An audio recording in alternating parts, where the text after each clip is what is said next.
Good morning, folks. This fucking green screen's gonna make me lose my... shit, guys. It just is.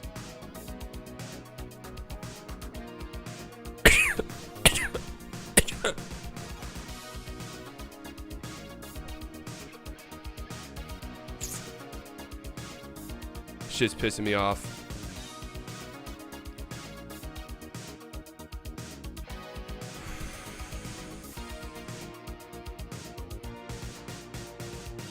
I'm about to get real ticked off. You don't want to see me ticked off.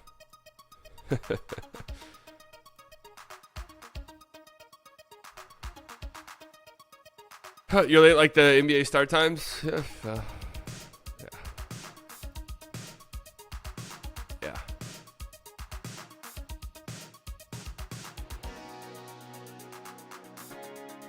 How do you have clear skies when it's overcast in DFW? I live in a dome with a projector.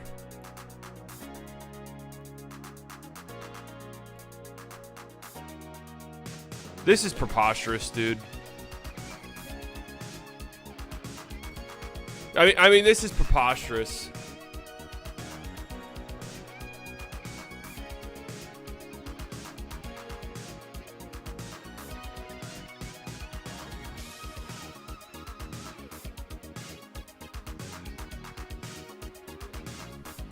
There, finally. Jesus. How do you, what up, guys? Kind of got something in your hair? Yeah, no, I got nothing in my hair. It's just a stupid-ass green screen. Got your cup on? Yeah, I'm ready to talk some cup. Guys. Let's talk some cup today. Let's talk some cup. We got some other stuff to talk about, too. Let's start here. And I'm being serious when I say this. I'm not just saying this to sound stupid. This morning, I knew what the first question of this was going to be. I had to look and see who won the NFL game last night. I did not know. I did not know beforehand who was the winner of that game. What a good game, huh? What? No touchdowns, 12-6. Man, that's a good product over there. That's good. They got a lot of things going in their favor. Okay, who just signed for the biggest contract in MLB history? All right, well, that would be Juan Soto. All right, I thought that for sure would be the first question. Who did Juan Soto just sign with? The New York Mets. Come on, baby. We're cruising already. Which of these players has never made an NBA All-Star game? Well, that would be, I believe, Steve Francis. Or Mike Bibby. Mike Bibby. Steve Francis made one, had to have. Okay, I was about to say, Stevie Franchise had to make an All-Star game. Who scored more NBA points all time? Well, Tim Duncan did, but what the fuck's going on down here? Okay. Who did Blake Snell recently sign with? Dodgers. All right, here come the college football questions. Where did Jason Kidd play college basketball? Cal. Okay. Which Ball brother has made an NBA All-Star game? LaMelo. Hold on. This is an easy day. 3 left. This NFL owner has famously been denied entry into the Pro Football Hall of Fame for years. Fuck. Is it Jerry? Kraft. God damn it. That was going to be my other guess. I mean, why the fuck would I know that? Honestly, why would I know that? Who has the longest active playoff drought among all NBA and MLB, NBA, NFL teams? I know that's the Jets. The Hornets made the playoffs more recently than you. Come on. Where did Aaron Judge play college baseball? Ooh.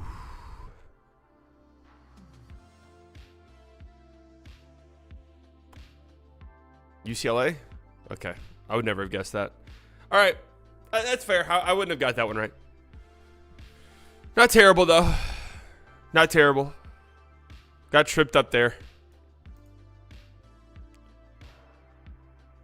What's this? NBA report admits And look at this shit. It doesn't even pop up. Look at this. I've never clicked on this before. What the fuck am I looking at?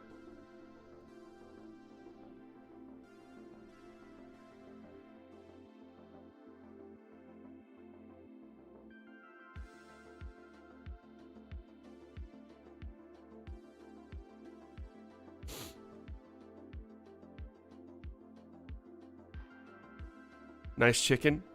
Sounds delicious. AB report admits 2 missed calls late in the Warriors Rockets, but not the one that set Steve Kerr off. Oh, okay. Yeah, so we'll talk about that a little bit here when we just get into some cup action. Windows 10 can be my last Windows. The recall thing is dystopian and insane for me. Is that what this is? The recall thing? There's a lot going on. A lot going on. I asked 4 chefs to name the best store-bought rotisserie chicken. I'm not a fan of store-bought rotisserie chicken. The man who lived with no brain. Oh, that's just slow.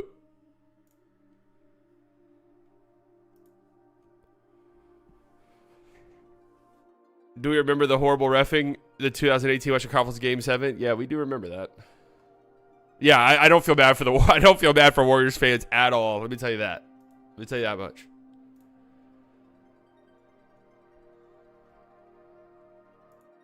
I feel zero ounce of bad for them. Another recall thing, screenshots all of your activity to retrace your steps. Yesterday, article came out about them accidentally screenshotting credit card and social security numbers. What the fuck? Oh, I know what you're talking about. I know what you're talking about. The recall thing.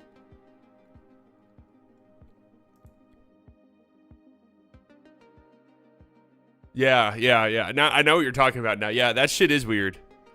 So I put on some Courtney Lee highlights.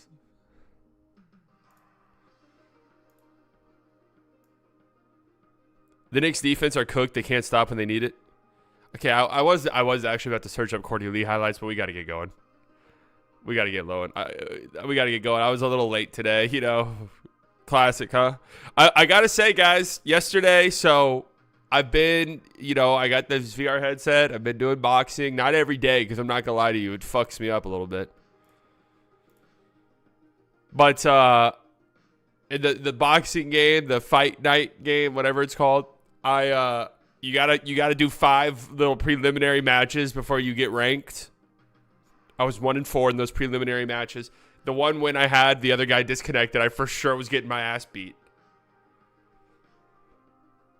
Posting on Twitter instead of going live. No, I'm not tweeting today. Dude, I'm like so fed up with Twitter. I got like some of my reply guys are just getting on my last fucking nerves too. So it's like I can't even enjoy it in peace. Who do you think should win the Heisman? Man, you're asking the wrong guy. I can tell you an opinion, but it would not be informed. It would be based off of nothing.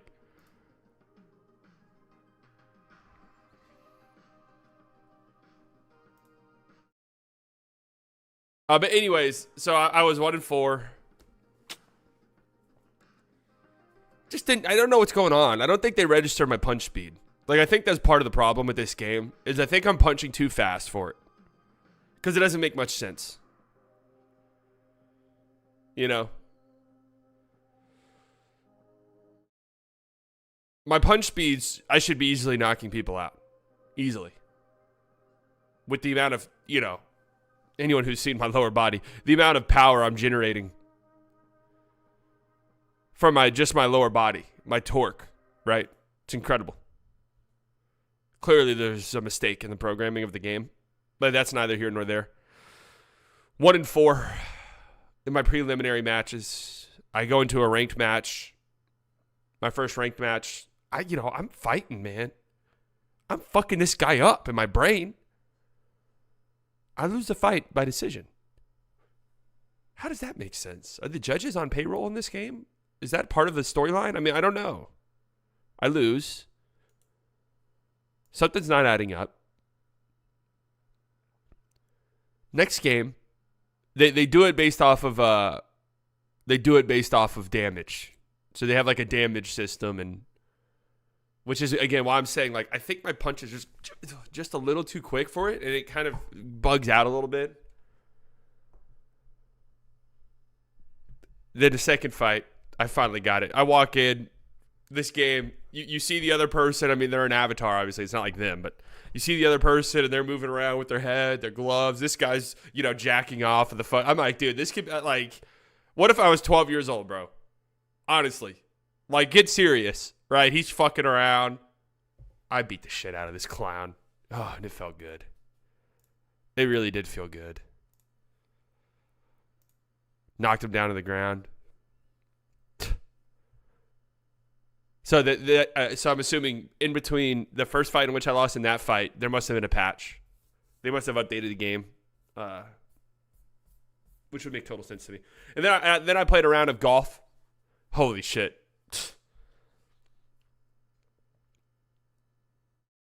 Horrible. I'm horrible at it. I shot like a plus 30 something. It's pretty fun though. Good morning, folks. It is Friday, December 13th. Friday the 13th.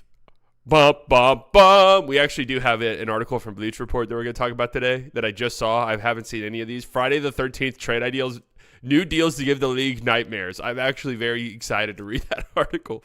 Very, very excited to read that article. You stand a chance against Mike Tyson? Most certainly. Tyson Fury? That's up for debate, but probably. It's my 89th birthday tomorrow, slightly. Best of luck to you. Best of luck. We got a lot to go over today. Now, in my dumbass brain, I thought that they did a break in between cup games. Like, I thought Tuesday they had the Mavs, Thunder, Bucks, Magic, obviously. I thought Wednesday was going to be just an NBA night, and then Thursday was the cup games. I don't know why I thought that. No, I didn't watch a single fucking second of Thursday Night Football. Are you joking? 12-6. People lie to you about that sport. That sport sucks winky. Okay? It sucks. It's horrible. The product absolutely fucking reeks. And I'm going to do a video later today about NBA rating talks. I'm already planning it. I've already gone over some things. It's so strange to me. It really is. How amongst the NFL community at large, it's like a consensus thing. It's like, yeah, Thursday Night Football sucks, huh? Oh, God, it's so terrible. Oh, this game's going to suck so bad. Like, oh, man, this shit's terrible. Oh, we hate it. But God damn it, you watch it. That's why it goes along with the NFL's an institution, man. It goes beyond people liking the sport. It's an institution. You have to watch it. You've got fantasy. People are going to talk about it. Like, you got to be tuned in. You wouldn't be saying this if the Cowboys didn't suck. I've been saying this last few years when the Cowboys have been good.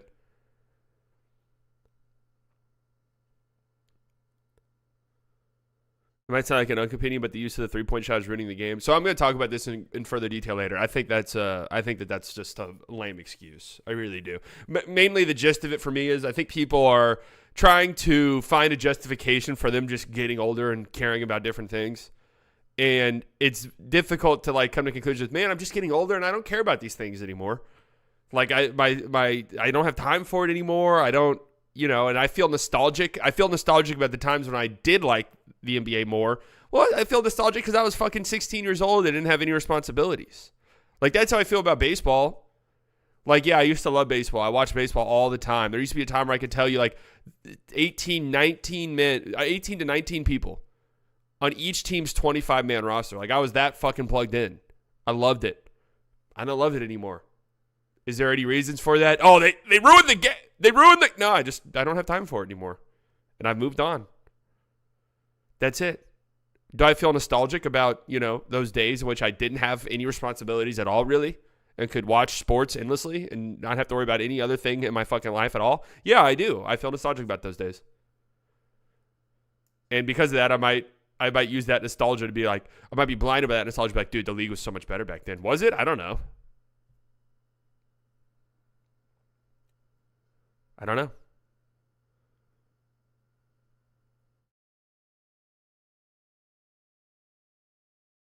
League was better because of Braun. So that's going to be my big conclusion at the end. Is the NBA is driven by storylines, where the NFL is just driven by it being the fucking NFL.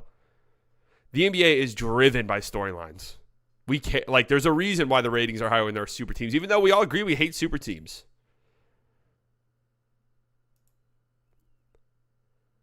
NBA needs to be funny colored. NBA needs funny colored courts that make the game hard to watch. That's just some gimmicky ass shit. All right, let's talk a little bit here about some cup action. So we know who's going to Vegas. Obviously, we talked about the Mavs, Thunder, and the Magic Bucks on our Wednesday episode, but we didn't get a chance to talk about the Hawks, Knicks, and the Warriors, Rockets just yet. We'll briefly touch on some of these games, and then I'll give my opinions on who I think is going to win it, what I think is going to happen. So I went 3 or 4 of my picks. I picked the Magic. I'm sorry, I picked the Bucks to win. I did pick the Thunder to win, unfortunately. I picked the Knicks to win. We're going to talk about them here in a second. And I did pick the Rockets to win. And I picked the Rockets to win the whole thing. We'll talk about whether or not I still think that that's the case here in a second. But the Hawks beat the Knicks 108-100, led by a monster third quarter for the Atlanta Hawks, where they completely turned this game on its head. Trae Young finishes the game with 22 points and 11 assists. Of course, Trae Young in the Garden, he's rolling dice on the logo after the game. He's skipping after throwing a lob pass to basically seal the game. I love that shit. I really do. I think that's awesome. I think that's incredible. Is it a rivalry in the sense that it's a Hawks-Knicks rivalry? Is there anybody who's even on this Knicks roster that was playing with them when that playoff series? I'm looking at their team, and I actually don't think so. Like, was Jericho Sims there maybe? How long ago was that? 3 years ago? I don't even think he was there. I don't think a single player on this current Knicks roster was on that team. But it's a rivalry in the sense that Knicks fans hate him. And then I love the Knicks fans is like, yeah, we don't give a shit about Trae Young. It's like, dude, you guys can't fuck Trae Young at like random sporting events. Like, you guys definitely care. It's all right to care. It's fun. It's a rivalry. That's what makes it fun. That's what makes it enjoyable. Okay, Mitchell Robinson. Okay, but Mitchell Robinson's not playing in this game. It's sort of similar to like the Suns-Mavs rivalry, where it's like that rivalry is not as fun as it could be because I think Luka and D-Book are just, they're friendly now. But beyond that, nobody from that playoff series is even on the other teams anymore. Like the Mavs have what? Luka, Dwight Powell, and Maxi Kleber, and that's it. I think the Suns literally only have D-Book, and that's it. Spence, okay, that's true. Spence is back. That's right. You are right. That would went one ear, not the other for me. Okay, so the Hawks beating the Knicks. The Hawks continue this insane. I think they're 6-1 now against the Knicks, Celtics, Bucks, and Cavs. And man, I really do like their team quite a bit. I mean, they're 14-12. Obviously, we knew that they didn't have an incentive to tank this season, so we knew they weren't going to bottom out. But this is, they made the swing for DeJounte Murray, and I thought it was going to work. Trying to pair him with like an all-star level backcourt mate, even though DeJounte is nowhere near all-star level. But trying to pair him with something like that, in theory, kind of made some sense to me at the time. I knew at the time DeJounte was a little bit of an overrated defender, but I still thought that it would make sense. And obviously it didn't, and a lot of that has to do with DeJounte Murray. I just don't think it was like I wouldn't want DeJounte Murray on my basketball team. I'm trying to think of like a winning, contending basketball team who's like, we want DeJounte Murray. Like that's what's going to push us over the edge is the DeJounte Murray. I can't think of any. And so the way that they've just, beat out, that was a big dub for you. So the way that the Hawks have just retooled is just put a bunch of athletes around Trae, let Trae be a facilitator, and Jalen Johnson, man. I mean, this guy's fucking incredible. Jalen Johnson had a bit of a slow start to the season, but I mean, he's incredible, and he plays so incredibly well next to Trae Young. How many baseline cuts turned into lobs is just Jalen Johnson get a game from Trae Young? At least three.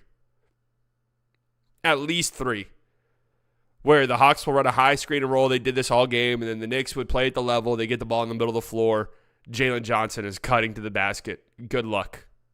Good fucking luck. Also a monster on the boards, 15 rebounds, 7 assists. He throws some lobs. I was thinking about getting a compilation of all of the lobs Jalen Johnson has thrown this year. But he's quickly becoming one of my favorite players in the NBA, Jalen Johnson. He's got a dog to him that I love. I love any player that's got a little little dog in him. And then how about DeAndre Hunter? I mean, I was writing DeAndre Hunter off as a fucking catastrophe contract. A lot of it has to do with the fact that he, struggles to stay on the basketball court, but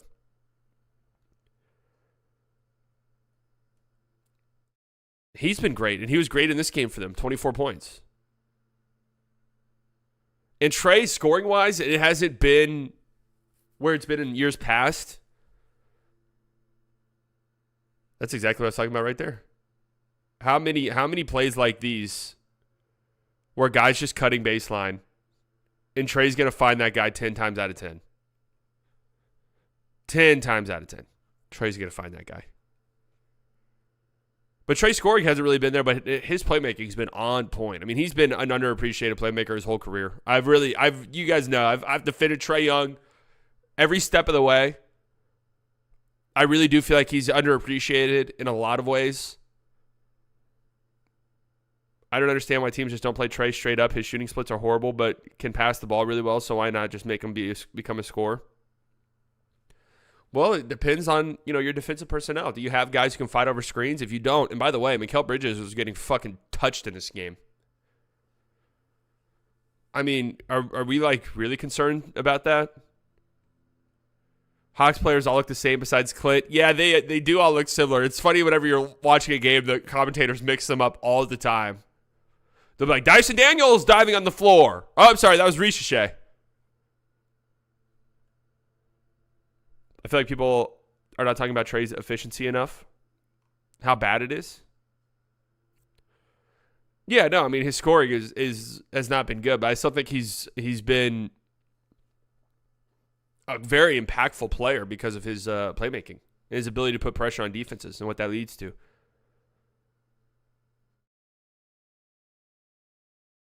Not every team has the personnel to do that. Yeah, and I mean, ideally the Knicks would, but dude, I mean, Mikel's been fucking bad on defense. Like, I know that he's maybe not him finishing whatever he finished in Defensive Player of the Year with the Suns. What was he, top 5 in Defensive Player of the Year voting that 1 year with Phoenix? That's probably not who he is. That's probably not who he is as a basketball player. Second, okay, I'm sorry. Second in Defensive Player of the Year voting. Jesus Christ. But dude, something's off with him. I don't know if was like a, he plays more than anybody in the league. Is that something that's getting to him? I'm not sure. I saw a stat going around. It was like the last 10 games, last 5 games. The league leaders in minutes per game, 4 out of the 5 players were Knicks players. Yeah. Well, I don't know if it has something to do with that. I don't know if him going to Brooklyn, becoming the number 1 option offensively, and him sort of adjusting his game because of that, and maybe taking a little bit off defensively has sort of led to this long-term result where he just can't tap back into what he was defensively.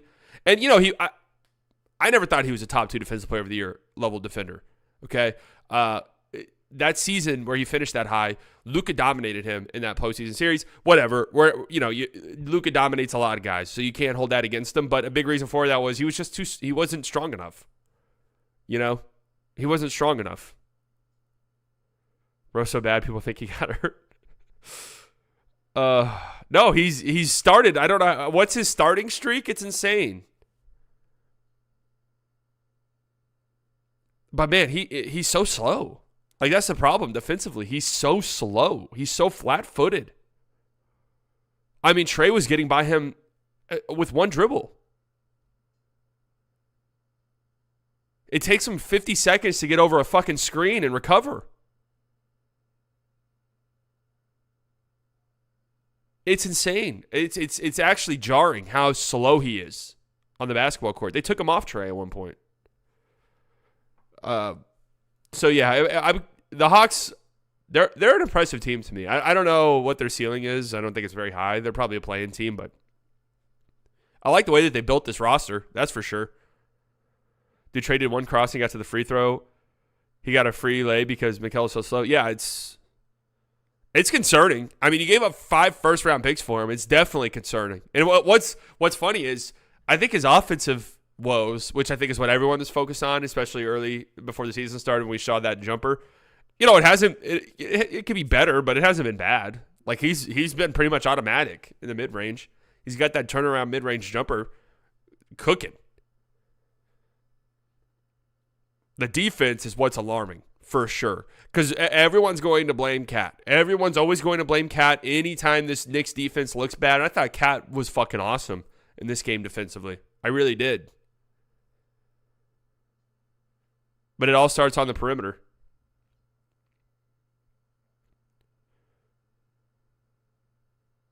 Hawks turn around.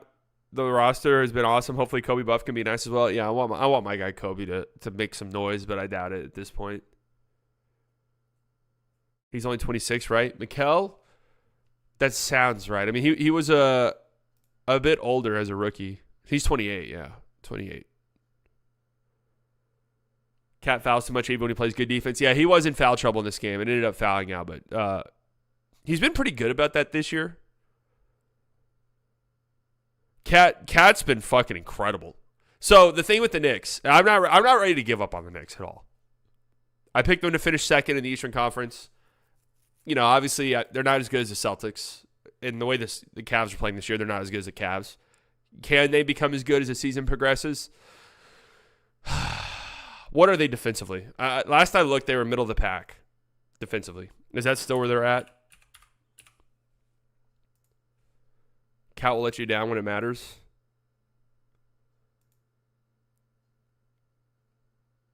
Does Luke even want him to win MVP? Even want to win MVP? I'm not sure. The Knicks currently find themselves, 16th in offensive rating in the league. It's not catastrophically bad. It's been top 3 over the past 2 weeks.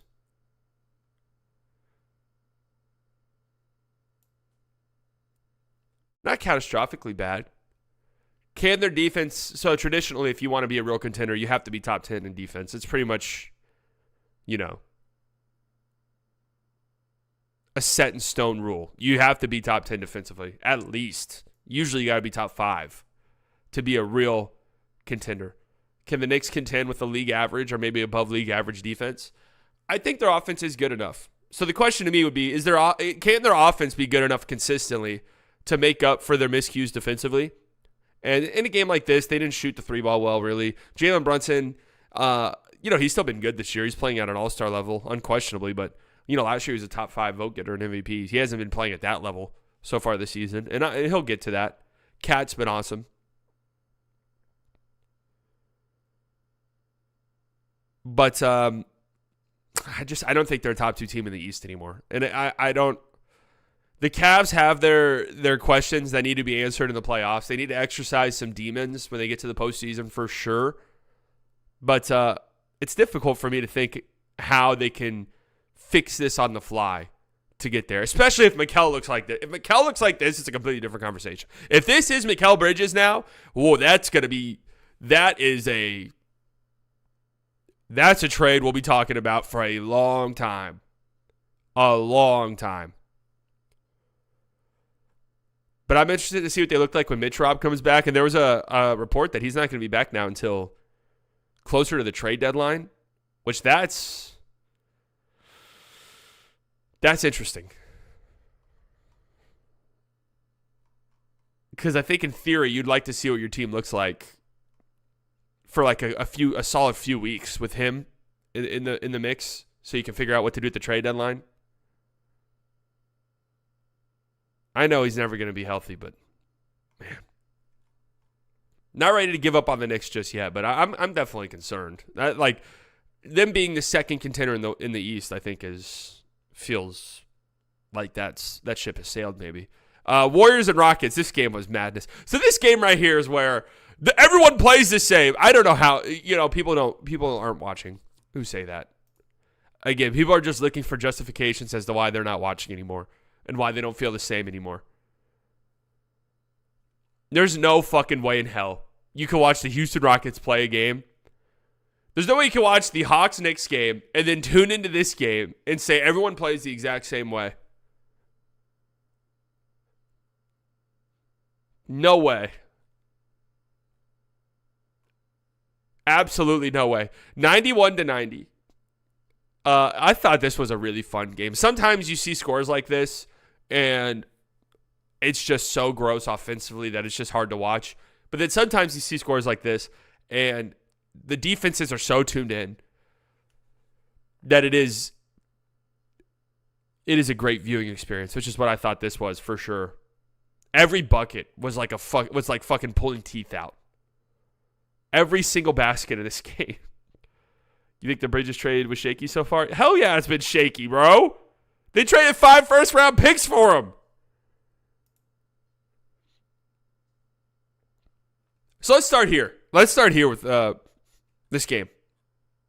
Schedule tip-off, 8:30 p.m. Tips off about 8:55. All right. Okay. Whatever, so be it. But the Rockets in this game, you watch a game like this, and it's like, fuck me, man. If the Rockets could figure out a way to get that go-to bucket getter when their offense stagnates, because that's the big problem for this team. It looked like the Rockets were going to run away with this game at points in the first half. Like they're younger, they're more athletic than this Warriors team, and it felt like they were going to run them out of the gym in the first half of this game. And then they hit these lulls offensively, man. And the Warriors start hitting threes. Buddy Hield gets hot in the third quarter. And all of a sudden, the Warriors find themselves up. And you're searching for that guy who can get you points if you're Houston. And sometimes it's difficult to find. I don't think it's just a go-to bucket guy. Their offense throughout the game just isn't it. But it would look much better if they had a guy where it's like, all right, go get me some points. So, like, I'm being honest. If you just swapped Jalen Green and Zach LaVine, if you just flipped them, I feel so much better about this Rockets team. And it's a struggle to find a LaVine home. But and the Şengün thing. So Şengün had a great game in this one. 26 points, 11 rebounds, 5 assists. He's been so much better defensively this year. And he made strides last year defensively for sure, but he's been so much better defensively this year. So you saw even late in the game, Şengün, they needed points. They tried to go to Şengün post-ups on Draymond Green, and Draymond Green was sunning him. I mean, Draymond Green was little babying him in the post. It doesn't feel like it's a reliable enough, option offensively for the Rockets at times. But with all that being said, this Rockets team is so much fun to watch. I think they're my favorite watch in the league currently. I picked them to win this whole tournament. Reason being, 1-game elimination. They are probably the most athletic team in the sport. They just play just a tenacious defensive approach where they're all up in your fucking face. They'll switch everything. They switch early. They switch often. They throw so many athletes at you, so much length at you.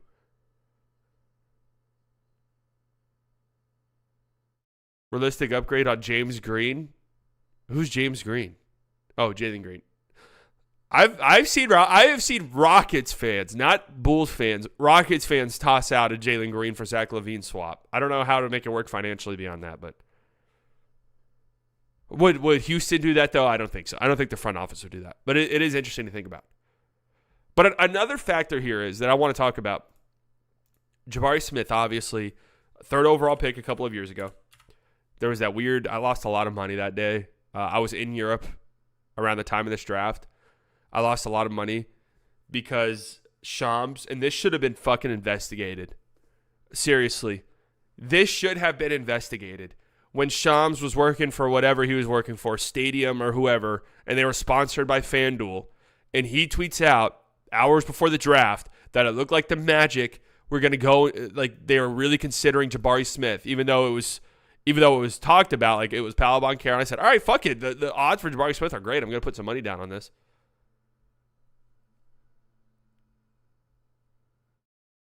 And wouldn't you know it, Palo ends up going 1st overall. Should have been investigated. Genuinely should have been investigated. Betting on the draft, call the hotline. That was a low point, too, because I wasn't even, it was like 4 o'clock in the morning when the draft happened. I wasn't even awake. I woke up the next morning to see it. That was bad. But Jabari Smith, it feels like he's discovering his role a little bit this season. It's maybe not what you drafted him third overall to do. The idea of him being this incredibly versatile 6'11 guy who can get his shot off at any time, similar to Michael Porter Jr. That was a common comparison, but somebody who is great defensively as well. And this could be a small ball 5 for you. This guy could play the 3 for you. Like, there are so many different things you could do with this guy, right? It's probably not going to be that. But at 6'11", if he's somebody who can space the floor, consistently knock down shots, and be engaged and locked in defensively, which he has been so far this season, that's a championship level 4 for you.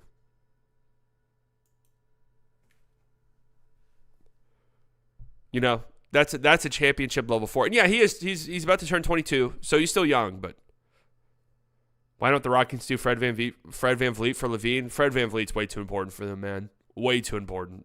They can't just get rid of their floor general.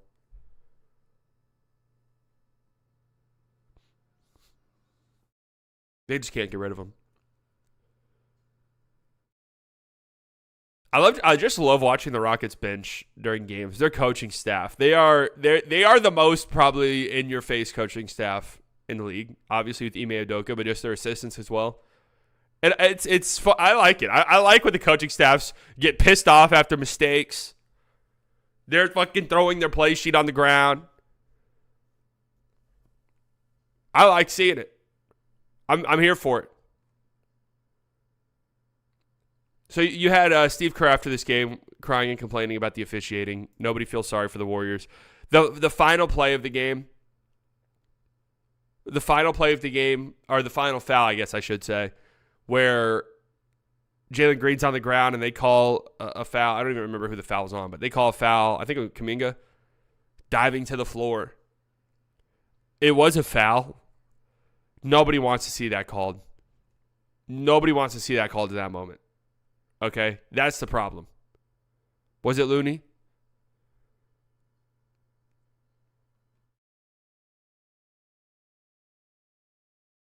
Do you see the video? Ref says sorry to Curry. Yes, I did see that as well. Nobody wants to see that foul called in that moment. But for the Warriors, Steph hit some big shots in this game. The final shot going to Podziemski. Pods is fucking not for me. Not for me. I thought it was a damn joke that he got first team all-rookie over D-Live last year. Not for me, man. No. No. I feel like I'd be frustrated all the fucking time if that guy was on my team. Frustrated all the time. And the fact that they didn't want to trade him for Lauri Markkanen. Yeesh.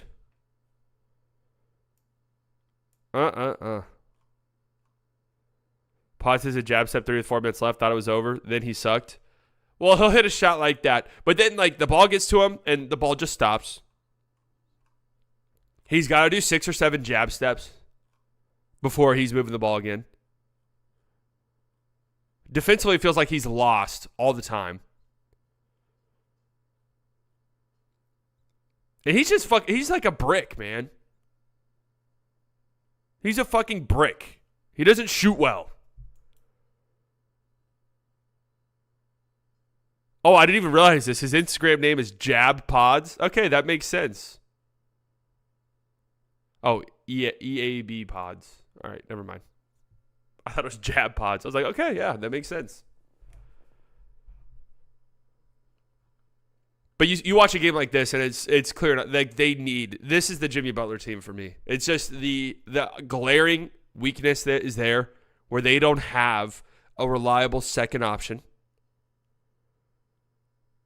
They don't have a reliable second option. Jonathan Kuminga is not that. Not a reliable, consistent second option. Do you feel good? Like when you watch, so they're talking about this on the broadcast. They think Jonathan Kuminga could be the face of this franchise when Steph retires. Enjoy the lottery every single fucking year, okay?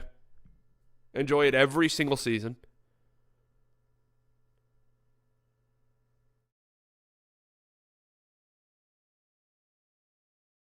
Enjoy it every single season if that's the case.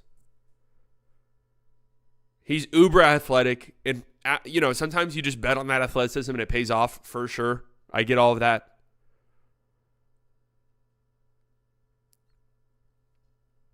Butler and Draymond on the same team, they're going to punch each other in 5 minutes. Maybe they need that. No, there is no next up. Kuminga's a cool third or fourth guy. If your hope is Kuminga's going to be your second option right now next to Steph, and then also they use a more like by committee approach. But he's going to be the face of the franchise moving forward? Yeah, fucking right. I don't think they think that, by the way.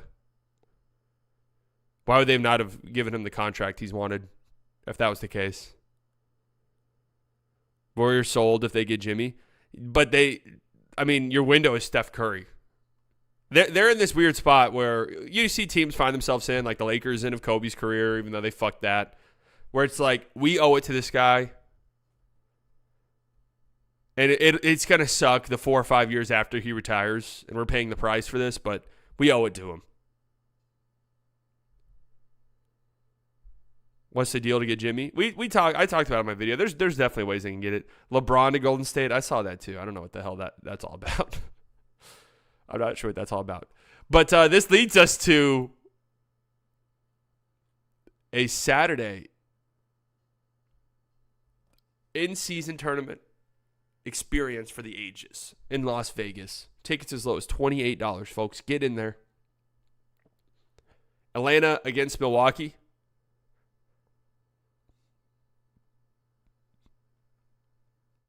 I had Milwaukee. I had Houston beating Milwaukee as my prediction in the championship, and I'm standing by that. Milwaukee's playing really well lately. If they play like how they did against the Magic, I think they'll probably lose this game.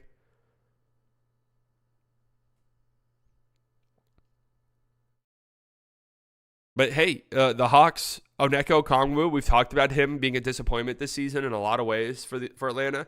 One of the things he's very good at, one of the few things, is he's pretty damn good at guarding Giannis, actually. So they do have that going for them. Atlanta beat the Bucks a few days ago, yeah.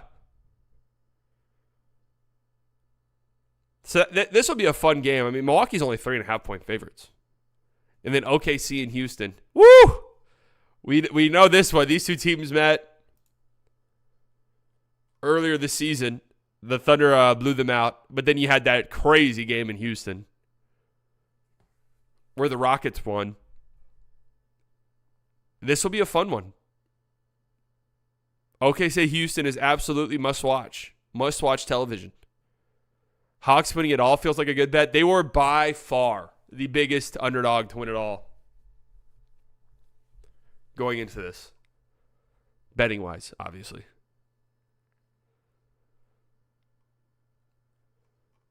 So I'm excited for this one, man. OKC Houston is proof that it's a youngs man league. Yeah, I mean, you got two of the most athletic teams in the NBA going up against each other. In theory, a team like the Rockets could give the Thunder some problems. They rebound the ball incredibly well. They get a lot of offensive rebounds. The Rockets do. They crash the glass incredibly hard. That's why you go out and you get an Isaiah Hartenstein, man. So we shall see. I had the Hawks beating OKC. Yeah. Did you really? I'm sticking with my prediction. Rockets over the Bucks in the final.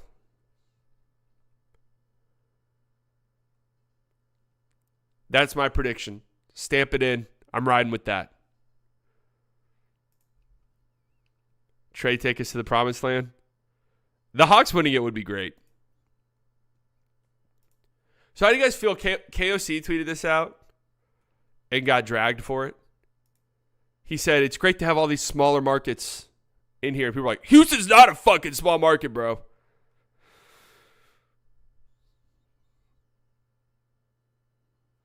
Everyone was upset about that. I do think that Houston is a small basketball market.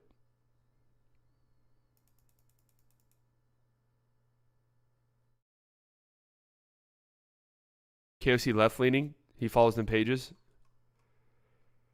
KOC's left-leaning. No, I don't think that's true. Right, yes, very much so. Milwaukee is a smaller market. OKC is obviously a very small market. Atlanta is a huge market. But I think in terms of basketball markets, these teams are small. You see Chuck shit on the Rockets as the public media. You need to tell the casuals to invest in the future.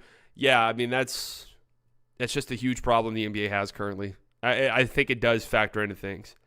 Like the TNT lead in to this Rockets and Warriors game. The lead in, obviously it's 25 fucking minutes late. They're doing FanDuel parlays with Chuck and Kenny, both guys who openly state that they don't watch a lot of games. Giving you the worst gambling advice of all time, sponsored by a sports book. That shit should be illegal. I'm just being straight up honest with you. That shit should be illegal. Okay? It should be illegal. I think you should be able to advertise sports books. That's all cool. You should not be able to advertise parlays with sports books. It's incredibly predatory. Anyways, we've swung way too far. Way too far. Anyways, then they go into the game. And mind you, Inside the NBA is talking about this. Shaq was on a podcast that day. A clip was going around of Shaq saying the NBA is fucking terrible. He straight up said, the NBA today is fucking terrible. There's no context behind it. The context was he thinks the league sucks right now. And it's not good. It's not fun. Man, Silver, swing your dick, bro. It's time to fucking be a man. It's time to be a man. Tell these broadcasting companies, hey, you want to broadcast our games? You're going to start fucking talking about us the right way. Period. You think Roger Goodell would allow this shit? Of course not.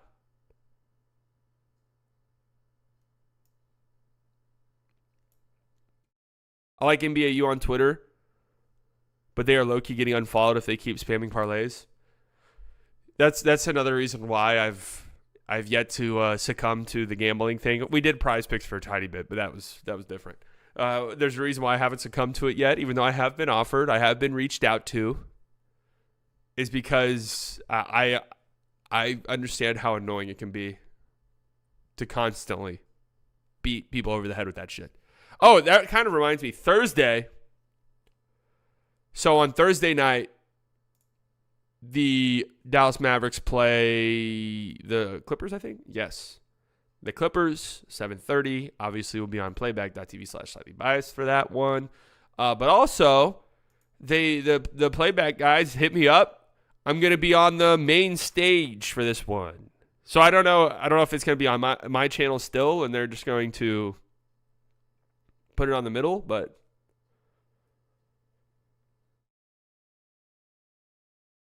playback tonight. No, so it honestly kind of works out that the Mavericks lost because I totally didn't even realize this. Tonight I have a dinner. Tomorrow, the Cup Day, I have a friend's birthday that I'm attending. So I would have been fucked if the Mavs made it. I would have been fucked.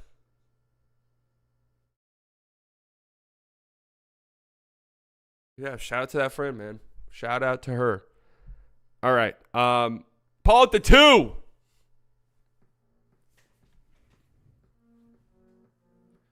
Fancy playback, man. What can I say, huh? But let's get into this. Oh, we had some games last night. We'll touch on. Pistons Celtics, couldn't tell you the first thing that happened in this game besides Peyton Pritchard popping off. But beyond that, Drew Peterson had a disgusting crossover into a pull-up mid-range shot that was going around Twitter. But Pritchard, 27 points, 10 assists, just cruising to Sixth Man of the Year. I mean, just completely and totally cruising to it. That race might as well be over. Kings beat the Pelicans by 2. Sabonis had a monster game in this one. I did see that. 32 points, 20 rebounds, 11 to 15. I think NBAU tweeted out one of only 8 players ever to do something like that in a game. But another L in the column for the Pelicans. Didn't watch a second of that game. I did watch the Raptors in Heat game, though. A weird game. The Raptors were up by 16 points at one point in the second quarter and went into halftime down 7. So you had a 24-point turnaround in the second quarter of this game, I think.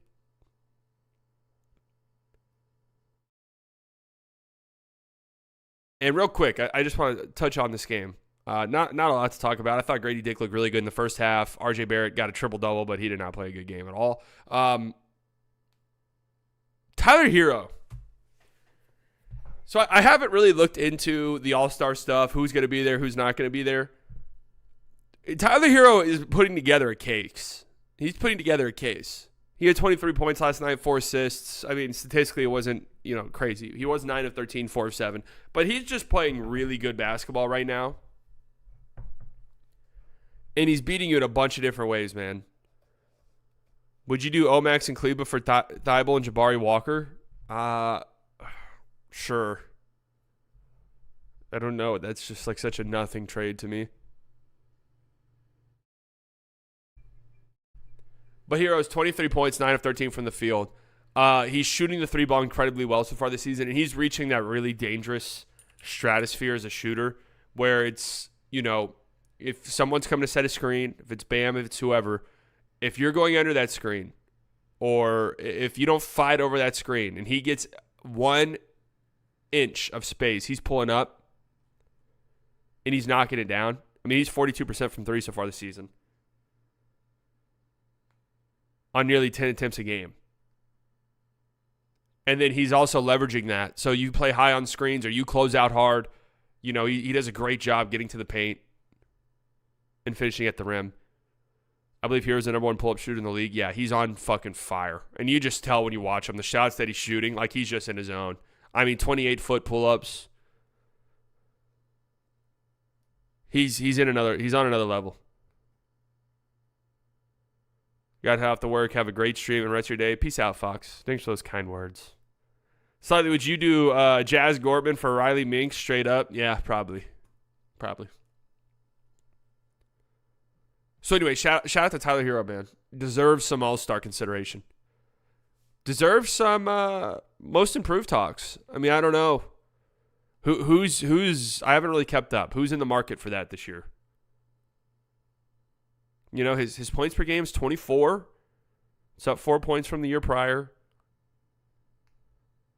His efficiency's way up. But I think beyond that, I mean, he's been the Heat's best player this season. He's been the Heat's best player.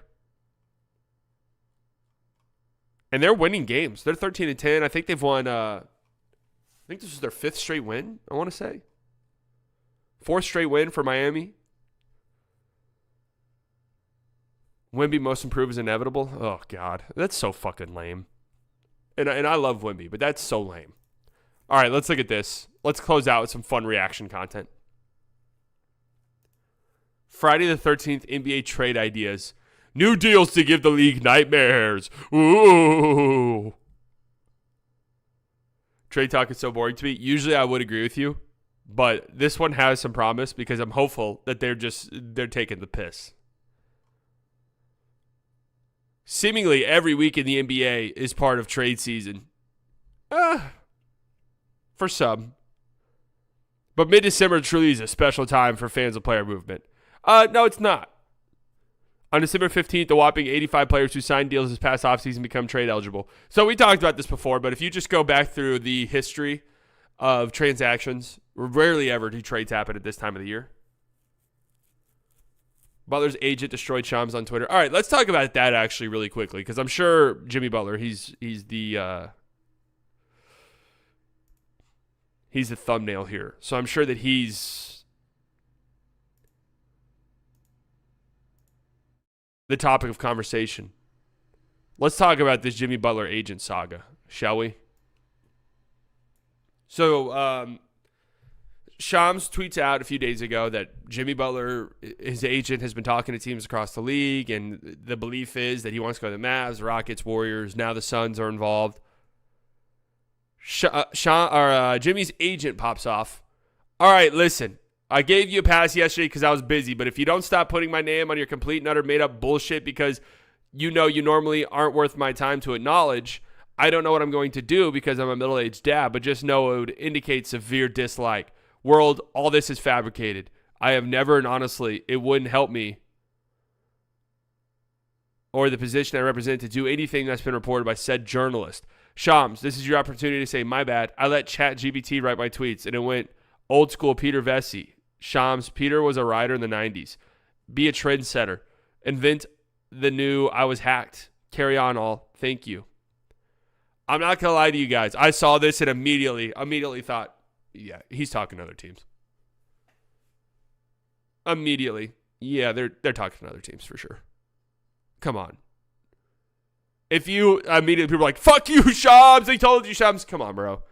Every time this happens, Shams isn't pulling stuff out of his ass. If we're talking about some random guy on Twitter who has like 14,000 followers and whatever, okay, that's a different conversation.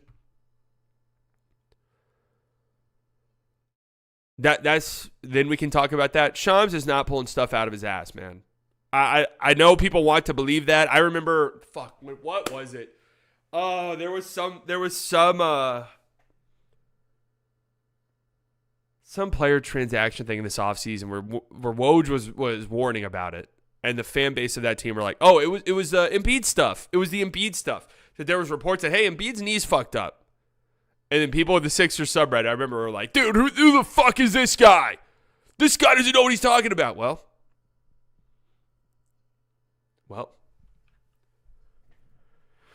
So then Shams doubles down. I 1,000% stand by my reporting. It's fully vetted. And as a professional, that's what I do. Report truthfully and accurately. That's what this is, period. Ooh. I'm not going to lie to you guys, man. I believe Shams, 100%. And also,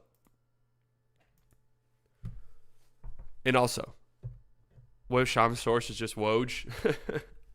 Gambo, who is a Suns guy, and he's typically pretty spot on when it comes to Phoenix Suns stuff, has pretty much confirmed the Shams reporting that there was some talk and some level of interest between Jimmy Butler and the Suns, and then presumably other teams that he said. Shams is not incorrect. From what I've heard, Jimmy Butler is interested in the Phoenix Suns.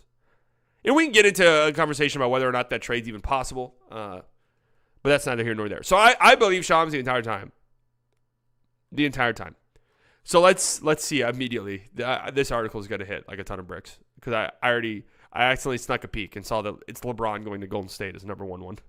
We have 1 of 5. LeBron James and Steph Curry finally unite. Well, I'm assuming this is in Golden State. All right, let's see this. Oh, all right, let's start here. Is that team winning a championship? Steph and LeBron in 2024?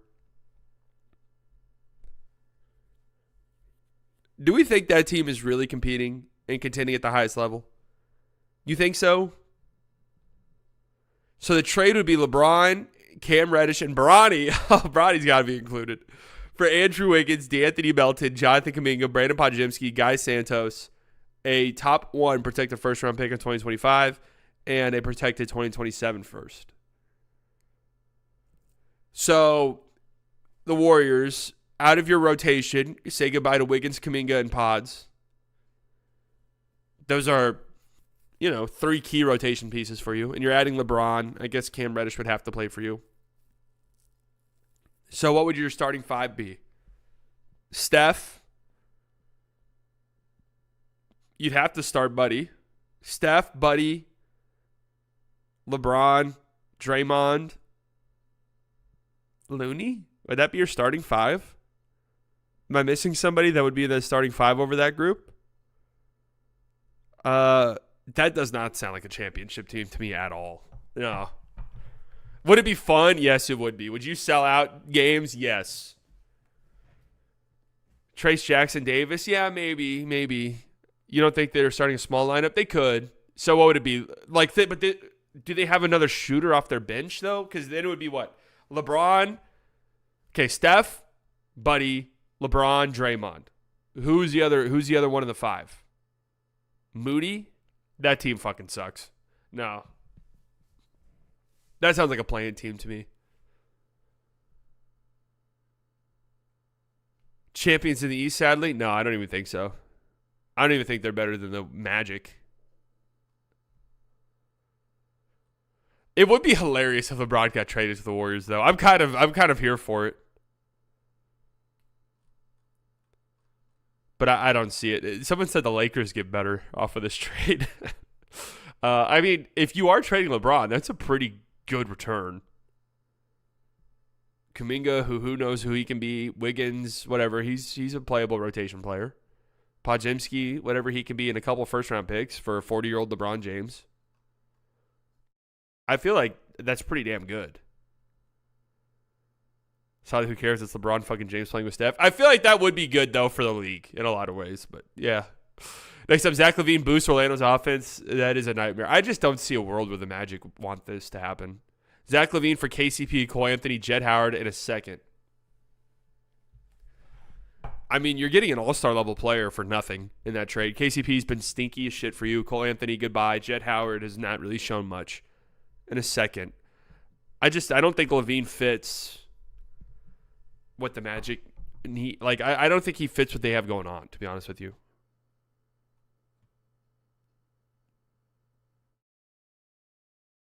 He'd be perfect for the Mavs, and he just turned 30. Who?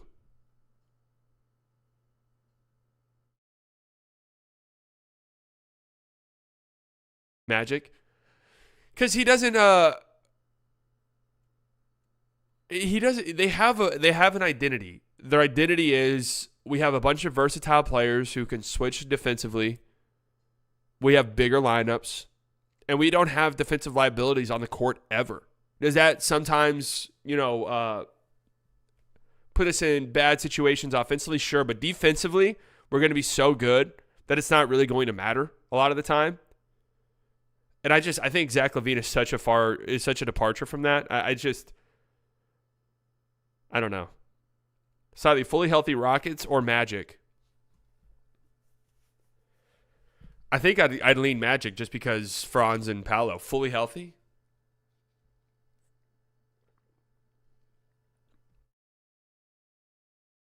LaVine isn't a terrible team defender though. He just does not fit what they need. I feel like they would have made this trade already if they wanted him. This feels like it's been a fit for so long. I feel like they would have done it by now. Is that a Fuzzies cup? Yeah, it is.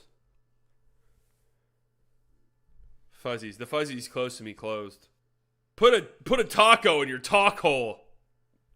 I love these stupid, goofy ass slogans these places write on their cups.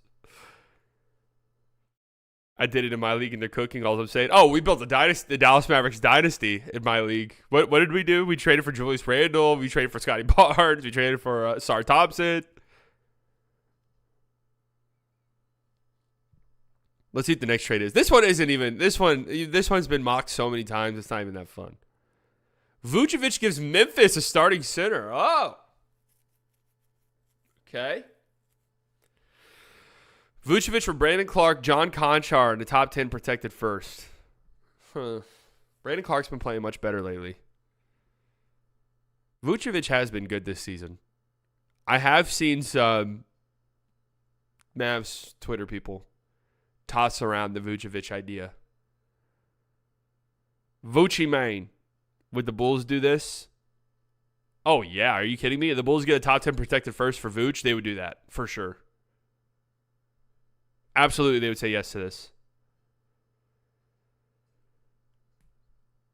Is this good enough for the Grizzlies, though? John Morant, Desmond Bane, Jalen Wells, Jaren Jackson, Vucevic. It's kind of interesting because with the way Vooch is shooting threes this season, that floor spacing's kind of nice.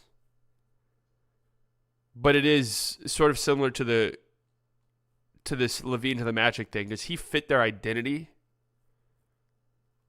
Defensively, having a bunch of athletes on the court as well. I'm not sure. It's interesting to think about, though. Brandon Ingram supercharges OKC, bitch. All right, this is what I'm talking about. Hey, shout out to whoever wrote this. Who was it? Andy Bailey. Shout out to Andy Bailey, man. I think we follow each other on Twitter, actually. Brandon Ingram supercharges OKC's bench. This is what I'm fucking talking about right here. Brandon Ingram for Lou Dort, Aaron Wiggins, Ousmane Dieng, and a top 5 protected first via Denver. Why in the fuck would the Thunder do that? Why in the fuck would OKC make that trade? No way. No way in hell. It is funny to think about, though. I gotta be honest. It is funny to think about.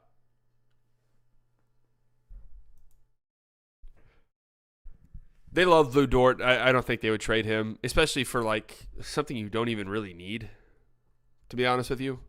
Why take away from a strength to shore up like something that's not even really a weakness? That trade only helps the Mavs. Yeah, that trade probably does help contending teams in the Western Conference. Dort's just okay. Yeah, but they love Lou Dort.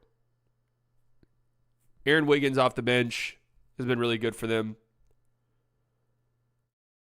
They need Lou Dort, man. Like, they put Lou Dort on, and they added Caruso, so I get all of that. But, you know, they played the Pelicans last year in the playoffs. Who's guarding Brandon Ingram? No Zion. Who's guarding Brandon Ingram the entire time? Lou Dort. Who's guarding Luka Doncic the entire time? Lou Dort. Like, I highly doubt they trade something like that.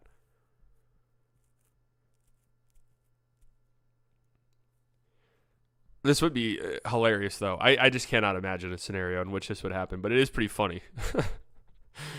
Hell yeah! If you're the Pelicans, that's a great return for Brandon Ingram.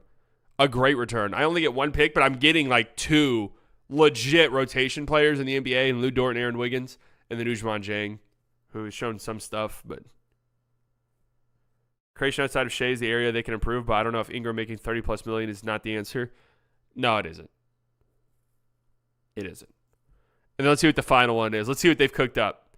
It's got to be Jimmy to the Suns, I bet. Jimmy Butler joins Nikola Jokic. All right, Andy Bailey. If this is the same Andy Bailey, and I think it is, he's a big Nuggets guy.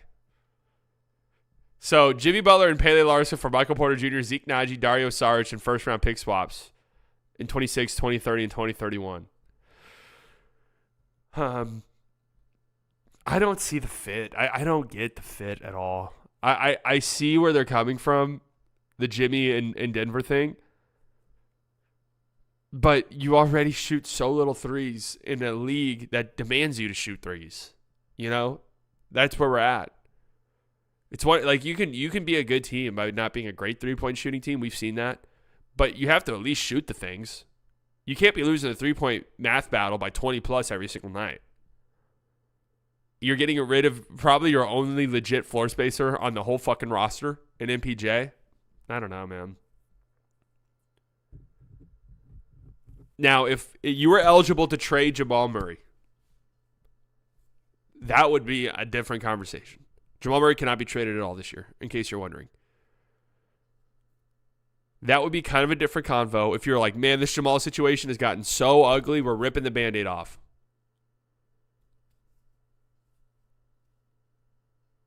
We're ripping the Band-Aid off the Jamal Murray. We're trading him for Jimmy Butler. We're going to start Russ, who's played really well next to Jokic. And it's going to be Russ, Christian Brown, MPJ, Jimmy. Or I guess you could go Russ, Jimmy, MPJ, Aaron Gordon, and Jokic. We're going to be fucking huge. We're going to play defense. We're still not going to shoot a lot of threes, but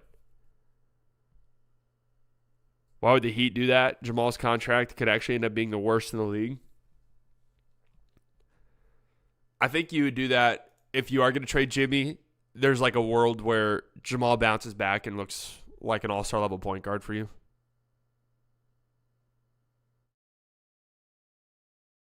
Man, I'm the biggest Jamal protector, but bro, he's making it impossible with how Bunzy's been playing. Yeah.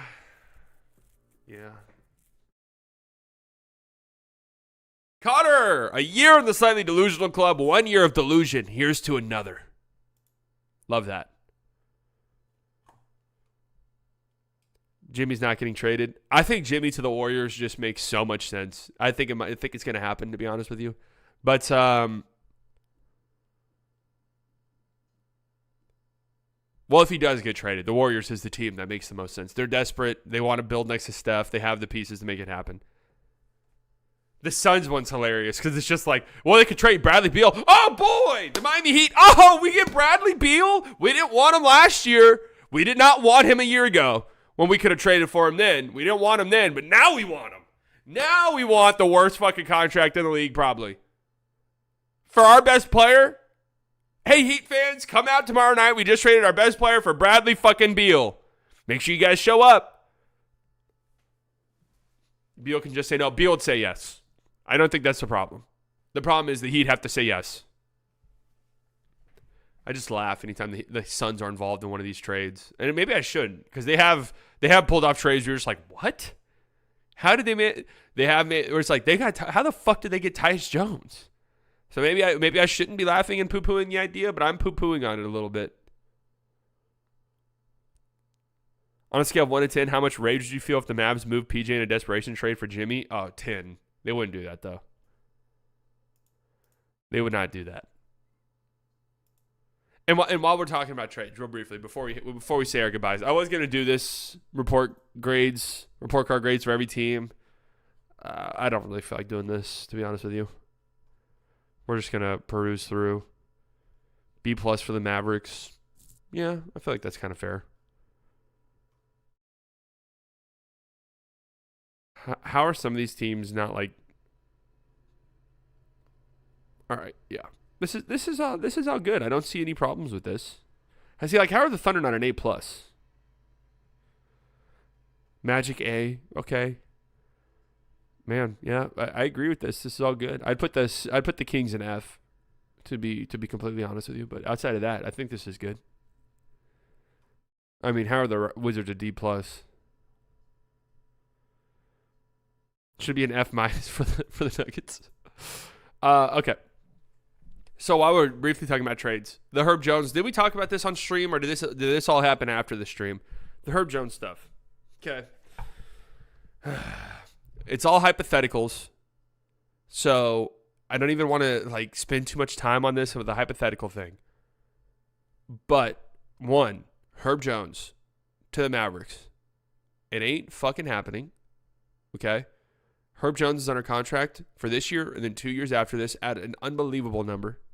What is it, like $11-12 million? I mean, it's insane. One of the best, if not maybe the best value contract in the NBA. Okay? So the Pelicans have no reason to trade him right now. And if you want to say, well, they want to tank and they want to buy him out, dog, they're 5-21 right now. They're already doing that. Okay? They can trade Ingram. They could trade CJ if they wanted. They're already bottoming out. So why trade Herb? Like, if the idea is, fuck, this is a year from hell, let's regroup a little bit, let's recover a little bit, and next year maybe we'll compete. You want Herb Jones on your team. If you're moving towards a 3 to 4 or 5 year rebuild, okay, but I don't think they're doing that. That would be an off-season move, not a trade deadline thing, right? So, because of that, the only way I feel like they would trade Herb is if a team just blew them the fuck away. I mean, just blew their doors off with a trade offer. I'm talking OKC comes to the table with 4 first-round picks. I'm talking, I'm just spitballing teams here. I'm talking the Warriors come with one of their young guys. I'm talking the Grizzlies come with 3 first-round picks. The Jazz show up at their doorstep. Hey, you remember Walker Kessler? You wanted him? Here he is. The Mavs showing up with Maxi Kleber and Max Prosper. Are you guys fucking serious?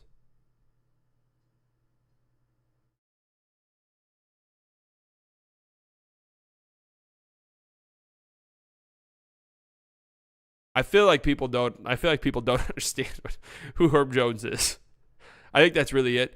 So, Herb Jones is an elite role player. Elite. Top 100, top 80 player in the league, probably. One of the best contracts in the league and a top 5 defender in the league, right? So then, yes, you'd have to include Gafford. Guess what, guys? And this is a hypothetical, so I don't want to spend too much time on this. But guess what, guys? I'm doing that trade 20 times out of 20, 100 times out of 100, a million times out of a fucking million. You're out of your mind. You're out of your mind. The amount of people, I wouldn't do that. I wouldn't trade Gafford for Herb Jones. Are you serious?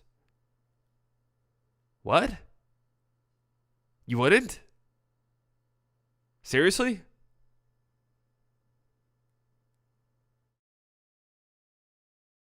What?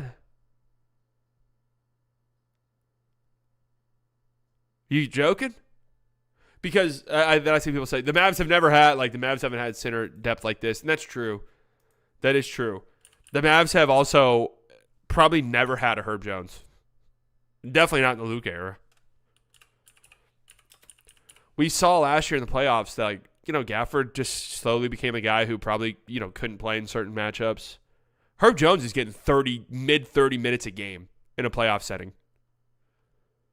Herb Jones in a playoff series, he's getting 36, 37 minutes a game. And you just figure it out. And guess what? Herb Jones is my backup small ball 5. I'd do that. I would do that.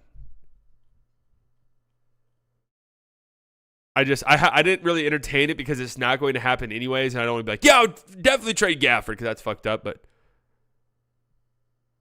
I would do it. Come on. That's crazy. That's crazy. And I don't even think that, I don't think Gafford in a first is even enough. I don't even think it's remotely close to enough.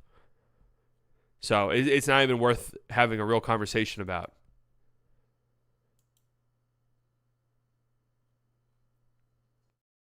Trading Gafford means more minutes for Dwight Powell. I'd do it in a heartbeat and trust Nico could find a suitable backup big. If we do get Herb for Gafford, who would you trade for to replace Gafford? I don't know.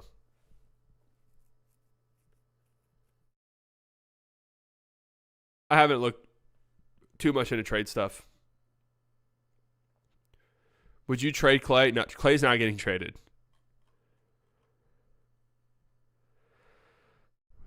Clay's not getting traded for a lot of different reasons. I don't know why having this discussion, if it ain't ever happening, yeah, it ain't happening. It ain't happening. But it was enough of a topic of conversation online that I feel like I need to bring it up. All right, tonight we have a busy slate of games. Wizards, Cavs, Pacers, Sixers. Another one of these fun matchups where whatever team loses, there's going to be a meltdown. Lakers, Timberwolves, similar. The Timberwolves are now 8.5-point favorites, man. Oh, LeBron's not playing in this game, is he? Nets, Grizzlies. That could be a fun one. Hornets, Bulls, Clippers, Nuggets is fun. Suns, Jazz, and Spurs, Trailblazers. Game of the night, it's got to be Clippers, Nuggets, if I had to guess. And then tomorrow, of course, we have our Cup semi-finals. Hawks, Bucks, Rockets, Thunder. Sunday, we get a pretty big slate of games, including the Mavs and Warriors, which will be fun. And then, of course, Tuesday night, I believe, is the NBA Cup Championship. There's no games across the league on Wednesday? What the fuck? Boo. We had grind Marvel Rivals tonight. Fuck any B-ball. I haven't played that game since I originally talked about it. If you're listening to this on Spotify, leave a 5-star review. I love you. Hawks low-key being considered a good team is something I never thought I'd see in my lifetime. Bro, they made the conference finals a few years ago.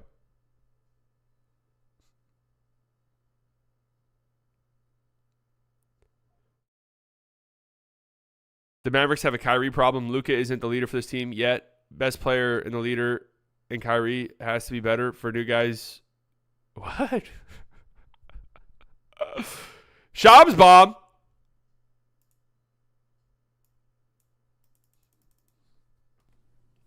It's my turn now. Dash Daniels. Dash Daniels, one of the top international prospects of the 2026 NBA draft, has signed with Melbourne United as part of the NBL Next Stars programs, he tells ESPN. He is the brother of Atlanta Hawks guard Dyson Daniels. Nepotism. You can't hoop Saturday mornings? Salute. Hey, salute. Future Mavs, Dash Daniels. All right, so I was watching the Raptors Heat game, as I mentioned, or as we talked about earlier. Jonathan Mogbo on the Raptors has been good this season. He popped up on the rookie ladder, NBA's rookie ladder. Just this big motherfucker. Athletic, takes up so much space. First pick of the second round this past season. Here's the thing. The Mavericks do have. Whose second round pick do they have? Don't they have the Raptors' second round pick this upcoming season? The Mavs are going to have top of the second round pick in this upcoming draft. They kind of need to hit on it, assuming they don't trade it. Sixers? I thought they had a better one than that.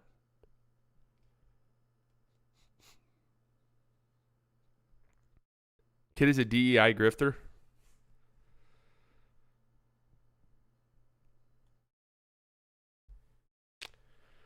DEI.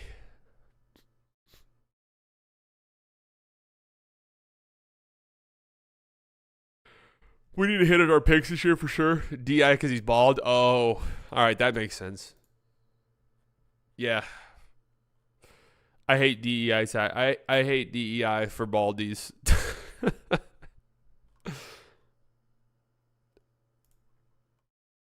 Get rid of DEI for baldies. This is supposed to be a deep draft, yeah.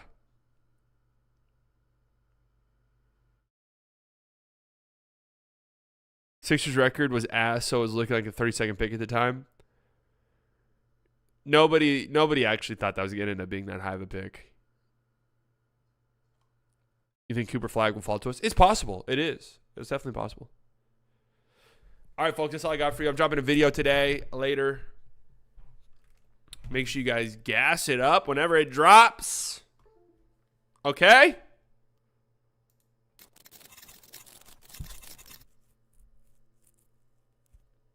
Okay?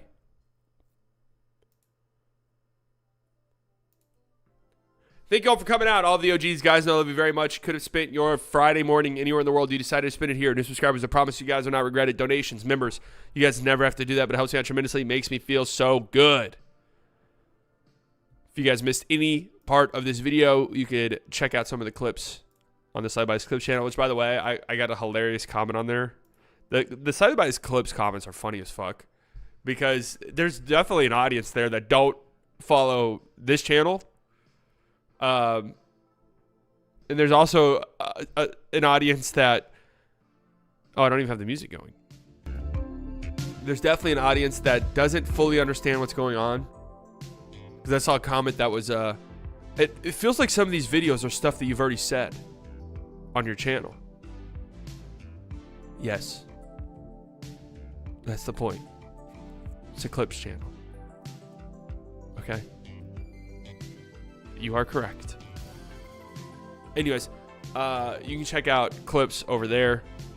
Obviously, these streams are available on Spotify. Apple has still not approved the podcast. I don't know what in the fuck is going on. It's been nearly 2 months now.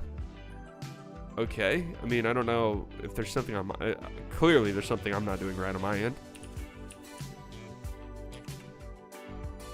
But all right. Anyways, you guys enjoy the rest of your Friday. Enjoy your weekend. We'll be live on playback.tv/slightly biased on Sunday. That's probably the next time you'll hear from me after the video dropping later today. And then we'll be back here for slightly early on Monday. Monday. Love you all. Talk to you all later. Bye.